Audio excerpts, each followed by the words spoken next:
โอ้ยทุกคนย่างไปบักโดนบ่มีผู้ใดใจดีแถวน้องสิไปไสไปนำบ่นรถไอ้ว่างเด้อไอ้ให้ไปฟรีหั่นนะบ่มีเนาะทุกคน มันบ่คือในหนังเด้ทุกคนมันบ่คือในหนังเลยว่ะไปนำบ่รถไอ้ว่างนะ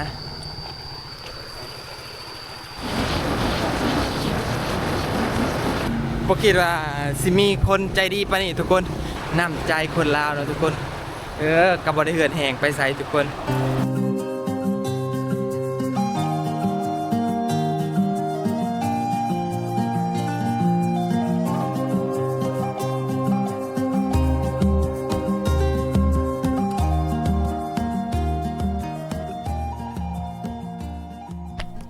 สบายดีทุกคนเปิดคลิปหอบใหม่ย่างมาแต่ด่านทุกคน มาย่างผู้เดียวเลยทุกคนค่อยย่างวันนี้ยังบ่มีไผกายจักคนเลยเพิ่นกำลังเริ่มดำนาลูกกาเห็นบ่ลูกกาอยู่จวดเนาะเริ่มแล้วเฮาก็อีกบ่พอเท่าใดมื้อเฮาก็สิได้ลูกกาดำนาเลยทุกคนหรือว่าเขาสิลองโบกรถบ่ทุกคนว่าสิมีคนใจดีให้ค่อยขึ้นนำบ่ เขาจะดำจนสิเละเลยทุกคนเฮาผัดว่าเอื้อยหากะลกกะอยู่บ้านโอ้ยใครใจดีเบรกเขาในบ่นะโอ้ยวาสนาอีเพิ่งให้เอื้อยมาหับ ให้เอื้อยมาหับทุกคนเอื้อยกำลังมายางรถเอื้อยหัวเอากูชีวิต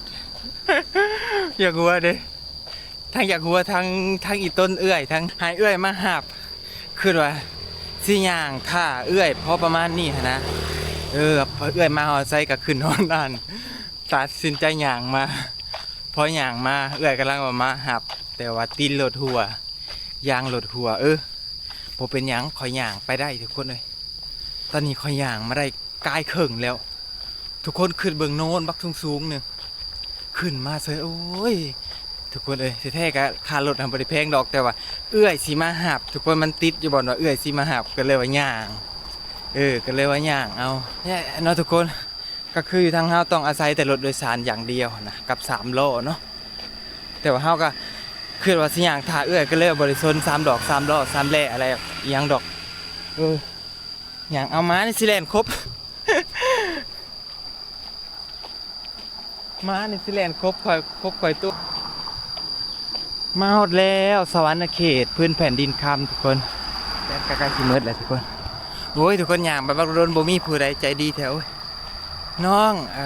สิไปไสไปนำบ่นรถไอ้ว่างเด้อไอ้ให้ไปฟรีหั่นนะบ่มีเนาะทุกคน มันบ่คือในหนังเด้ทุกคน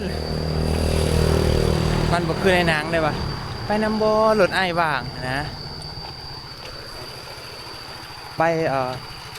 เจ็ดบ่ แม่ ไปบ่ ไอ้ไปบ่ ได้ โอ้ขอบใจเด้อ เจ็ดลักแปดนี่บ่ แม่ โอ้ โอ้ ไม่ได้ใส่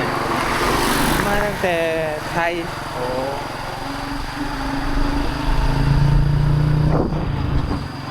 รถลักแปดติ แม่ กับตลาด แม่แล้วเราเก็ตก็ได้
เห็นจอดไม่นี่ก็ได้อันนี้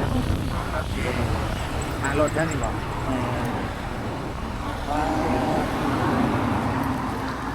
ไปไงต่อ ที่ผักแถวลักเย็ด อ๋อค่ะโอเค ขอบใจเด้ออย่าเข้าไปอย่าเข้าไป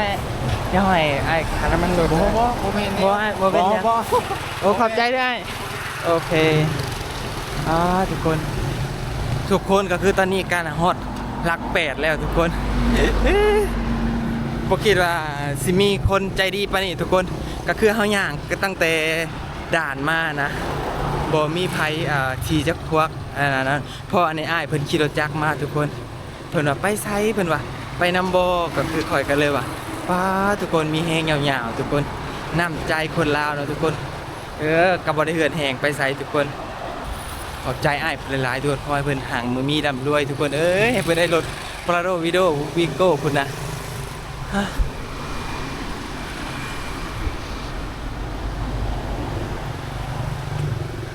ทุกคนทางนี้จะเป็น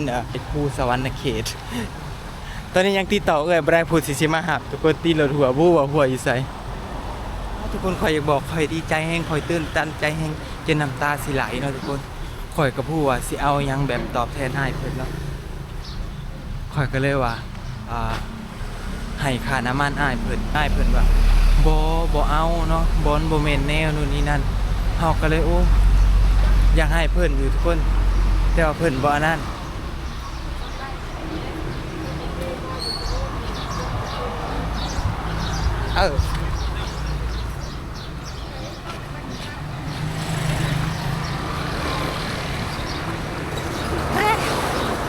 ทุกคนมาหามเฮาแล้ว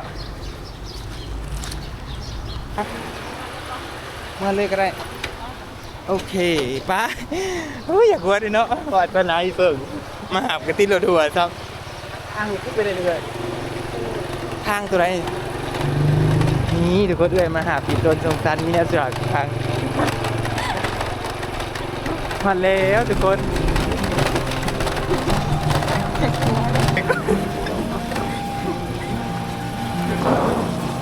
อยากงานเขาก็อยากกินโยน มีคนหับเข้ามาเลย ขาย เอาจึงหอด ขายเนี่ย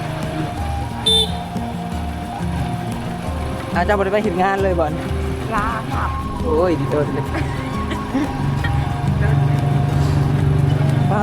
ขับแปลงใหม่เมื่อทุกคนบนทางนะ ยังวะยังมีอีกวะ นั่นเขา กะยามากะยังเปลี่ยนแปลงประกำงานตื่นเป็นเทดีครับวะ แต่ถ้าเขาหอนหอมเขาจะเป็น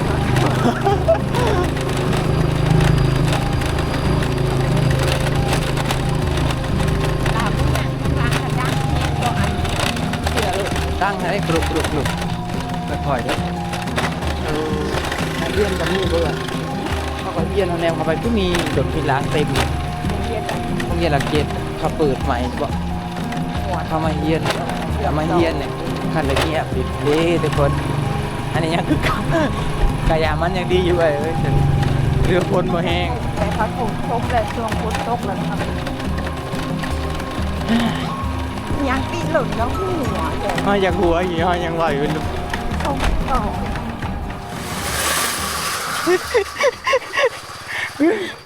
ไปอีกข่าวแบบที่มือ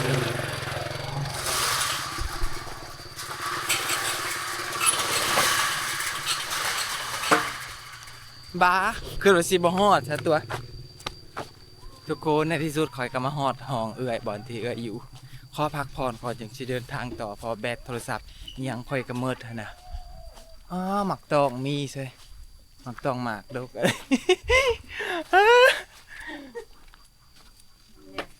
ยุงกับกินแต่ผักไทยยุงเขาห่องเจ้านะลูก มาแล้วทุกคน กินน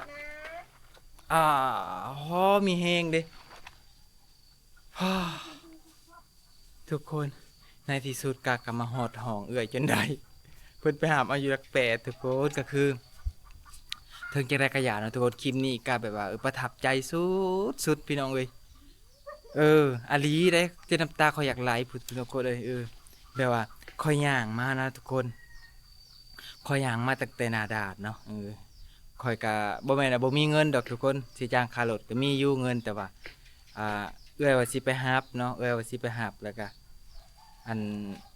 พอไปเลยเครื่องหลายก็มาหอบ2บัดนี้ข้อยก็ย่างมาทุกคนหอบ3 แล้วบัดนี้ติดรถเอื้อยหัวทุกคน